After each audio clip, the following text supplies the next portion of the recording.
Thank you, Vicky. Hi, everyone. This is Melissa, and I have Moxie here with me. We'll go ahead and get started. Today, we wanted to talk to you about our project, the Florida and Puerto Rico Digital Newspaper Project. And our presentation will essentially cover a project overview, giving you a little bit of information about the National Digital Newspaper Project, which our project feeds into, a brief summary of our workflow, and then Moxie will go ahead and cover the functionality of the digital resource that we ingest our data into, which is Chronicling America. So the National Digital Newspaper Program, or the NDNP for short, is formed from a partnership between the National Endowment for the Humanities and the Library of Congress. Go ahead and change the slide for you. And so the NDNP is essentially a continuation of the United States newspaper program, which started back in 1985, with the main purpose of locating, cataloging, and preserving newspapers that were on microfilm and published in the United States from 18th century to present. So it essentially is this really nice database online that you can access through the Chronicling America website that has a list essentially of any and every newspaper published in the United States and its microfilm records. And so the National Digital Newspaper Program extends the usefulness of the United States newspaper program by incorporating newspapers published from 1836 to 1922 into a searchable online digital newspaper resource known as Chronicling America, where the digitized newspaper pages are made available. Now, as of August of 2016, they've actually increased this date range. So shortly, awardees and those of us who are participating with the program will be allowed to submit content from newspapers published between 1690 and 1963. The main purpose of the NDNP is to create one collection of newspapers, as well as to expand newspaper access and preserve history. Chronicling America currently houses over 11 million newspaper pages, with content from over 39 states and one territory, which includes Puerto Rico, that have either participated or are currently participating in the NDNP. Also, as of August of this year, 4 new states were awarded NEH grants to participate in the program, those being organizations from Alaska, Colorado, Maine, and New Jersey. Our project specifically was created thanks to funding from the NEH for Florida and Puerto Rico's involvement in the NDNP. In 2013, the University of Florida George A. Smathers Libraries, in partnership with the University of Puerto Rico Piedras, applied and were awarded a grant to participate in the NDNP with the goal of digitizing 100,000 pages of historic newspapers published in both Florida and Puerto Rico. And as of 2015, we received supplemental award to digitize an additional 110,000 pages, in which we're currently in the process of doing. So to give you an idea as to what our workflow is like, the very first thing we do is prepare a title list with help from a cataloger to determine not only what titles we have microfilm for, but also determine if we have the rights to said film.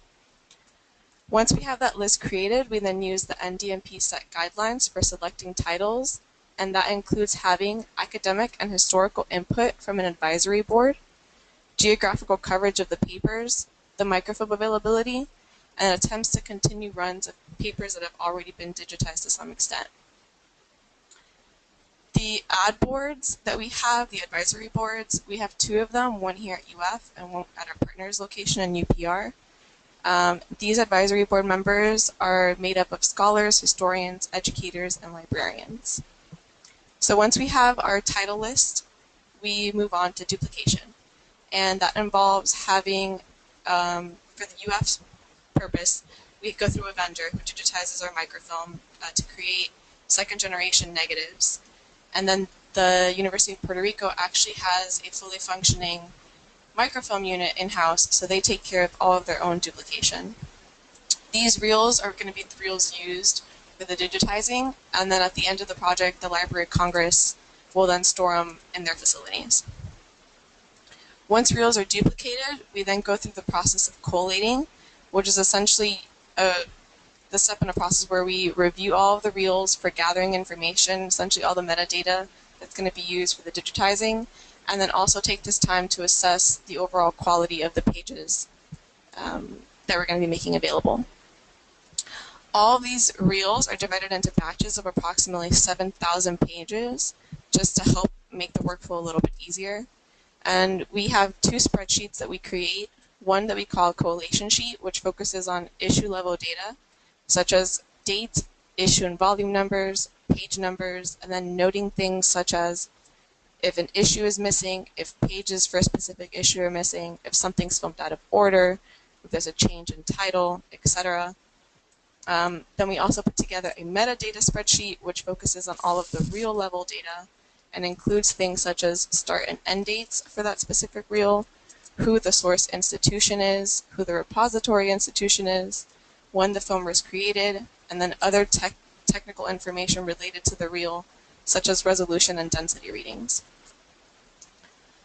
Once our quality review is complete, or our collation is complete, we move on to digitizing, and we do this through a third-party vendor who receives all of our content, again, in batches on a monthly basis. They process it on a monthly basis, send it to us back. They are in charge of creating all of our necessary metadata. So essentially, they take care of creating all of the digital files that will go up. So the TIFFs, the XMLs, the PDFs, the JP2s that will allow for users to view the content up in our digital repositories. And they send all of this on 2 terabyte hard drives to us on a monthly basis, which we then use to send to our partners in UPR and to the Library of Congress for them to ingest. Once the content is digitized, we do a quality review before sending it off. This involves using software created by the Library of Congress called the Digital Viewer and Validator, or the DVV for short. We'll show you a little clip of that later on in our slides. And then once we've done our quality review, we essentially create a backup. So we just keep we keep the data stored here in-house on external hard drives in the meantime while the batches are going back and forth between us and the vendors and the Library of Congress. And then once all of that has been sent over, we do ingest, which involves us again sending our content to the Library of Congress on a monthly basis. Once they review and give us their stamp of approval, they ingest into Chronicling America, usually within about 3 weeks. And once their ingest is complete, then we take care of ingesting into our collections. And this is just to kind of give you an example of some of the equipment that we use. So the microfilm reader and scanner that I use specifically for reviewing the quality of the film and also acquiring all of the metadata that goes into our collation and metadata spreadsheets. This sheet, or the snippet of a sheet at the bottom, is a little preview of what my collation sheets look like. So it's not complete, but you can see here that you have things such as title, the LCCN, the reel number, the frequency of the paper. Other information not included is things such as the volume and issue numbers, how many pages per frame there are on a specific reel, total number of pages to be digitized, and then any other specific notes that we want the vendors to make sure they're making note of while they're actually performing the digitization. The next step, or essentially the very big step in all of this, is the digitizing portion. And I've included this image provided to us from our vendor that essentially shows you their workflow and how they go about digitizing. So you can see they scan the film. They have a really neat software that does this process called ribbon scanning. So it essentially scans an entire reel of film within a matter of minutes. And then they'll be able to see how this automated process went through, and then someone actually sits there and just verifies that it performed all of these processes correctly. Again, once all of this is done, they also all produce OCR files per page, and then they take care of creating the derivatives that we need. So again, a TIFF, PDF with the OCR files, XMLs, and then JP2s. They then also use the DVV, again the Digital Viewer and Validator created by the Library of Congress, to validate each batch. This is an automated process that essentially just checks to make sure that all the data adheres to the NDNP technical specs, and it creates a digital file, like a digital signature file, just to let the Library of Congress know that all of this data has been validated and verified. Here's a snippet of the DVV. The one thing that we really like about this tool is that once we receive the batches and we upload it into this tool, we get to see exactly how these pages are going to look once they're uploaded online. So essentially what you see here on the right is what you get. On the left-hand side, you can also use the left-hand side to kind of look through the batches. So you can use it to see the actual issues or a specific page in an issue. You can also click to view a whole reel at once, so it'll just let you see the metadata for an entire reel. At the top, you notice you can click to view the TIFF, the JP2. You can click to see the PDF or the OCR. The OCR just essentially shows you the text and how it's going to appear. It also gives you a percentage to let you know how accurate the OCR was for that specific page. And then you have the metadata tab, which gives you metadata per page level, per issue level, and then per reel level. So once all of our material is digitized, again in batches, we send to the Library of Congress, they ingest, and then this is just to give you an idea as to where and how you can access the content that we've made available. So mainly through Chronicling America, that's where all of our pages get uploaded to. We also upload all of our pages to our specific project webpage. The Florida papers also get ingested into the Florida Digital Newspaper Library, which is a sub-collection of the University of Florida Digital Collections. And then the Puerto Rico papers, because they're all in Spanish, also get uploaded to the Digital Library of the Caribbean, or DLOC as we call it.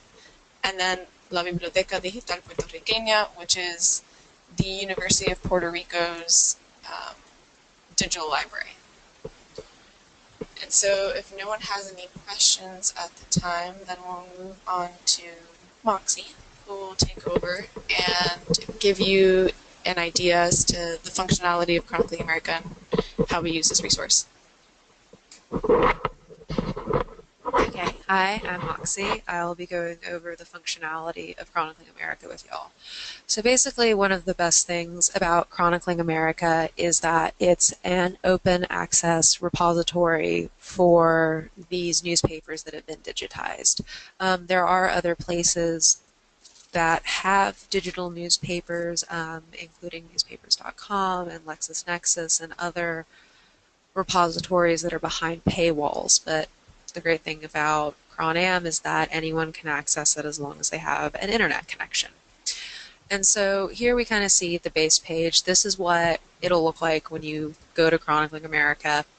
You see you can do a basic search or an advanced search, but then it also has just some papers from 100 years ago today, so you can always just kind of quickly do it today in history.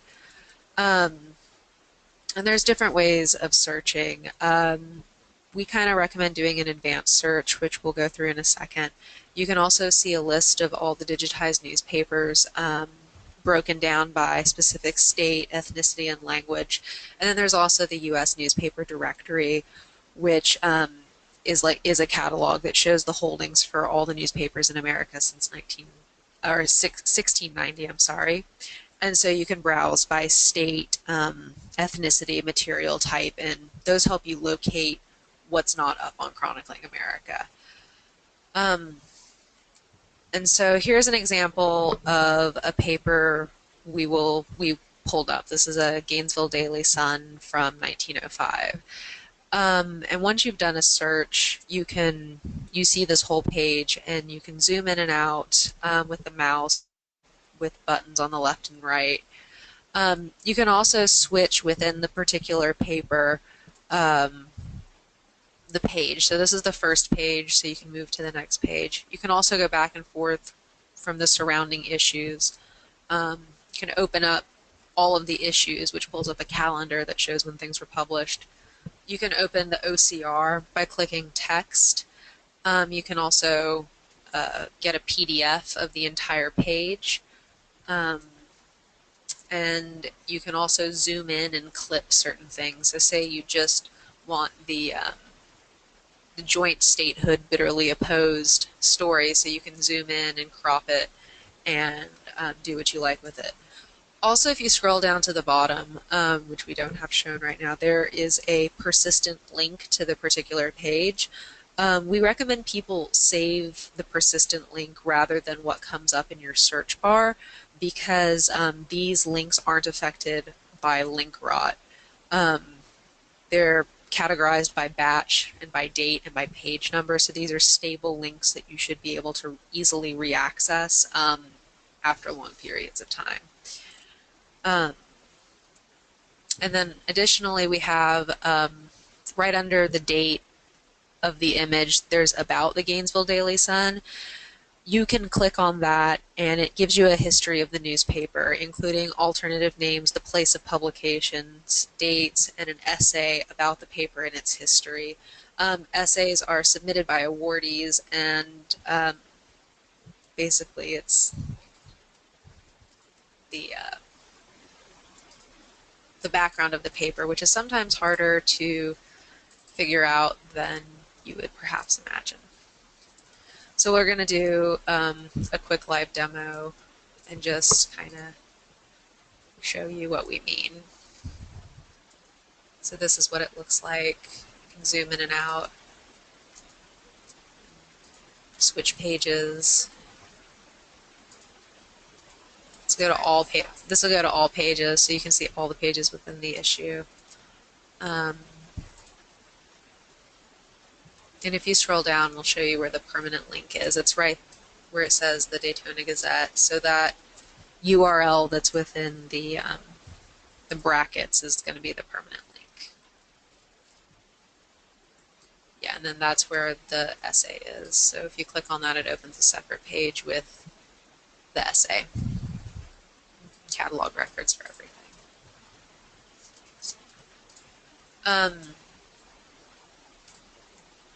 There you go. Okay, so this is where our content is located for the NDNP.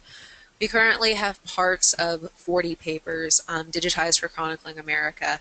There are more papers included in the Florida Digital Newspaper Library, but there's still a lot that are associated with our project.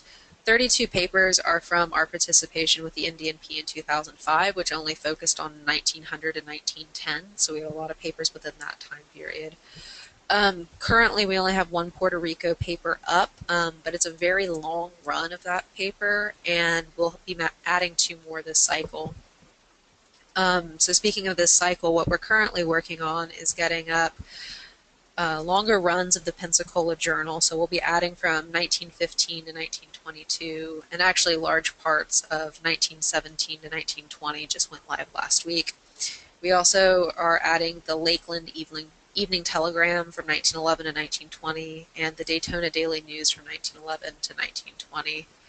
In terms of the Puerto Rico papers, we're adding in some of the missing issues of La Gaceta that we didn't hit the first time around, and then we're also adding La Correspondencia from 1890 to 1910 and La Democracia from 1891 to 1904. So you can kind of see a map view. We try to get as wide of geographic coverage as we can with our papers. And so to go on to kind of what you will expect to find in these papers, you really got a little bit of everything.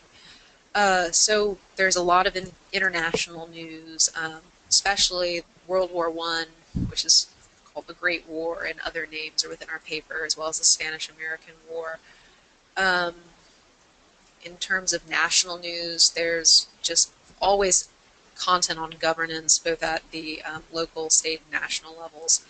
Lots of information about prohibition. Sports are everywhere. Presidents and their families, much like today, it's still kind of interesting to know what famous people and leaders are doing. And there's ads for national brands, for things that no longer exist, as well as brands that still exist, like Ford and Purina. And then there's a ton of nativism given our time period. Um, for the different state and territory content in Florida, state politics, of course, there's also a lot about the creation of the university system.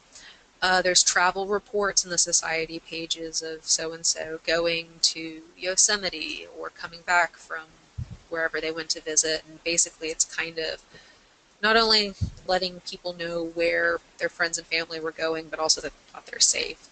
There's entertainment, which includes plays and movies and fairs. There's some really neat old movie posters from the silent film era, especially films that are now considered lost, but we know exist because there's advertisements in papers. There's a lot of agriculture related reports, since Florida was relatively agrarian at the point. And then there's always, of course, natural disasters, the hurricanes and fires. In Puerto Rico, we have a lot of coverage of governance and news from Spain, since Puerto Rico was a Spanish territory at that point. There's also a fair amount of international news, as well as epidemics such as the cholera outbreak of 1855 to 1856. And then there's, oh, oh, the plague. Yes, there's also a plague at that point. Sorry. And then there's cultural related things like people getting arrested for gambling, or escaping prison. And then there's also bids and sales of slaves, land, and other property. Um, that kind of content we'll discuss a little further. But one thing that's especially neat about Chronicling America that kind of separates it from using microfilm is the optimal character recognition. Basically what this means is that Chronicling America is search functional. And when you search for terms, it highlights them in the paper. So when you're going through, you can, when it pulls up all the pages that hit your search term, you can kind of see how often it is potentially found and get an idea of what you're looking for. It's not perfect. We'll have some examples like the Thailand example on the right. The search term Thailand, you get a hit. But if you actually read the article, it says that land. And that's because the country we now call Thailand was known as Siam internationally until 1939. So it wouldn't show up as Thailand in our papers, but there's just always some extraneous things. Context is also important. So if you were interested in studying Jewish people and you typed in the word Jew into the advanced search, you'd also get a lot of hits for the word jewelry because it contains the same three letters. So you kind of have to be patient and think outside the box with these searches, but nonetheless, it's way more convenient than searching through microfilm. And so some tips and tricks for using this OCR is to think about vocabulary and historical spelling, which I'll talk about a little more. You may want to change parameters to get better results. So if you're looking for a specific person, you may want to include their full name or their first and middle initial. It's important to remember that women were often identified by their husband's name at this time. And just to also know about affiliated organizations, businesses, governing bodies, and also play with the time period. So when you're doing searches, you can specify within a certain exact date range or within a certain year range. So if you want a search that I've done before is for the Titanic. Titanic is a word in and of itself, so you'll get a lot of hits for that word outside of the time period of the ship disaster. But if you really narrow down to the time period during which the ship was being built and during its ill-fated maiden voyage, you'll get a lot more accurate hits that deal with what you want to find. And so once again, just a reminder of when you find something you like to save your work by using that permanent link down at the bottom. I also wanted to highlight some more known OCR issues. The biggest issues with OCR is that it recognizes basic text, so what you would expect to be printed. It often doesn't pick up advertisements or headlines. So both of these examples are from the Pensacola Journal, which has a very developed society section for pretty much the entire run of the paper. So we see in both of these the word society highlighted within the text of the article, but neither the headline version or the scripty illustrated version on the right get picked up by OCR. And this, once again, just to give you a few more examples, Pepsi gets picked up in the ad, but not the illustration up top. And then the example on the right is from the Pensacola Journal. These are two articles next to each other that have to do with Francisco Madero, the then president of Mexico. But you can see, even though the word president is repeated and is picked up multiple times, there is one instance of the word president not getting picked up. And there's a second instance where when the word is split, it's not picked up. Sometimes when words are split from line to line, it still picks them up. Sometimes it doesn't. So this is kind of just suffixes can make the search less accurate at times. So once again, it's kind of hit and miss. If you're like, if you know for sure something happened on a particular day and you would be surprised if it's not in the newspaper, then by all means, narrow down the date and do some deeper searching. But OCR is mostly useful. And then one more example to elaborate on the historical language.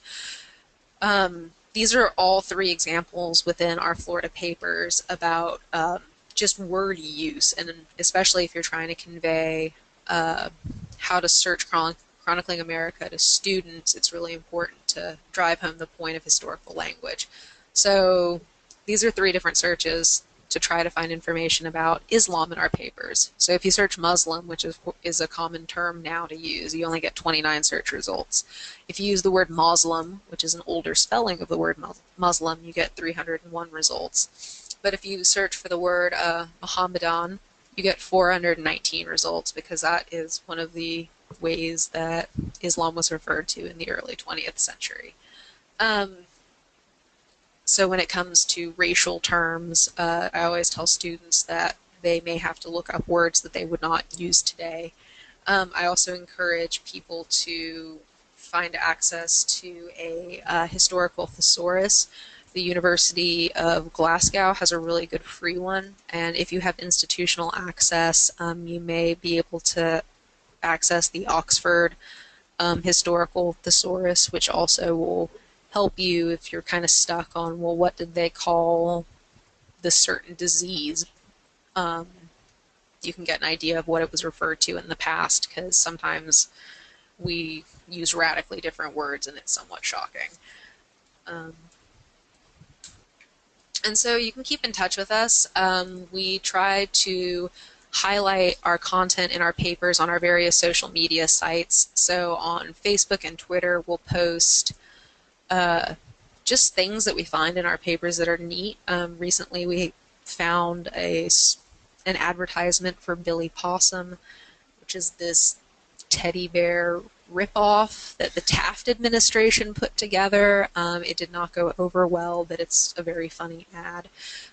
We also have a WordPress blog where we'll do longer articles that kind of contextualize certain types of content or certain news stories. And then we have our Pinterest, where we just kind of throw up pictures and fun stuff that we hope people enjoy.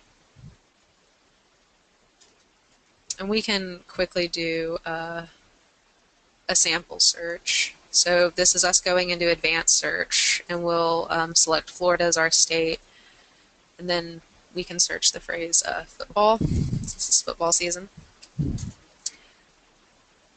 And so you can see we get over 3,000 hits for the phrase football. That's kind of cool. The one next to it is an Armistice Day celebration for when World War I ended that includes football. And sometimes it takes a second to load.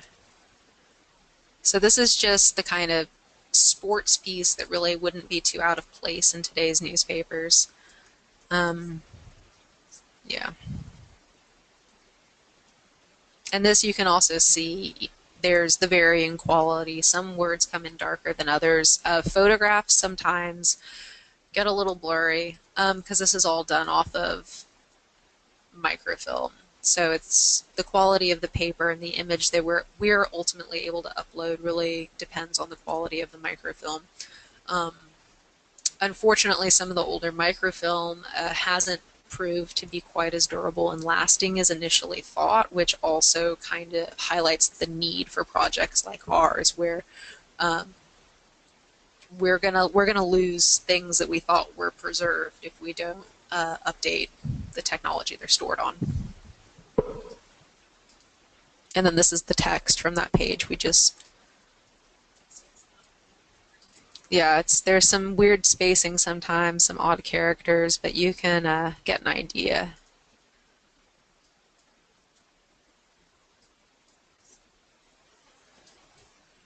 And then if you do a clip just now, it'll open a second page. You can see that persistent link up at the top, and then you can download just the image without having to download the entire page at once. And from there, you can manipulate it with whatever photo editing software you want if you want to try to get a clearer picture.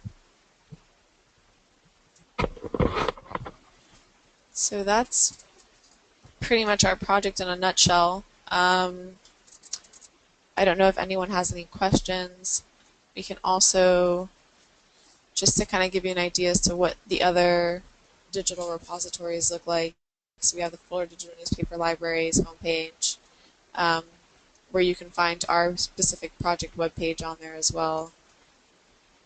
We have a list of all of the newspapers, for those of you interested, that we've digitized for the NDNP. So again, the stuff from 2005 is kind of up here by itself.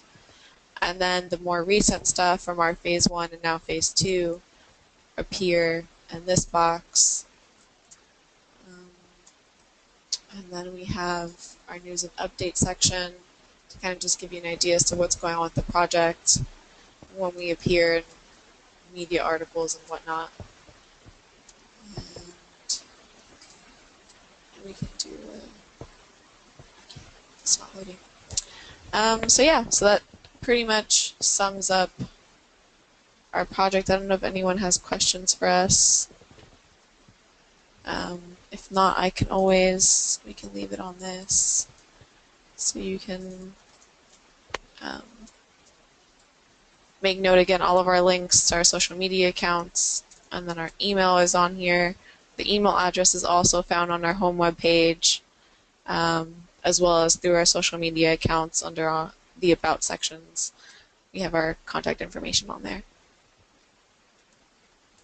So we have a question from Anne. It says, are you accepting more newspapers?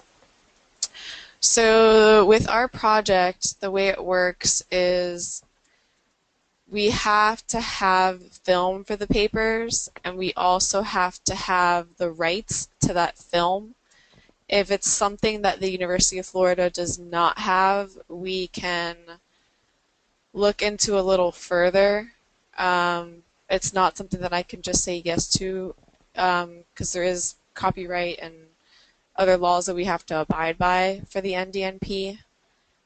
If you have any particular papers that you're interested in having digitized, please send me an email and we can talk about that a little more. So I know that as of right now for phase 2, we're already deadlocked in with our papers, because when we start every phase, we have to come in with an already selected title list. So we're set now through 2017 when this phase ends. But we are currently already in the process of identifying and setting like a priority list of newspapers that we would want to have digitized for our 3rd phase. And we're hoping to have that list finalized by January. So if you have items that you would like to see, please feel free and email me, and then we can kind of talk about that more and figure out microfilm availability and things like that.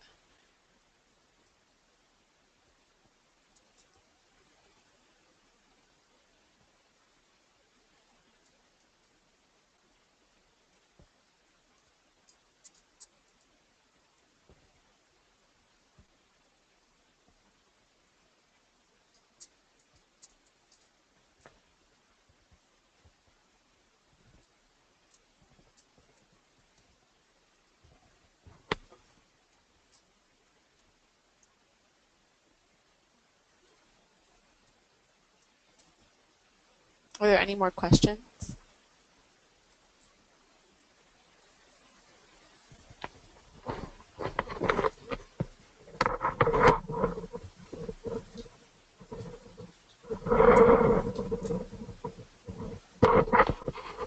Thank you for joining.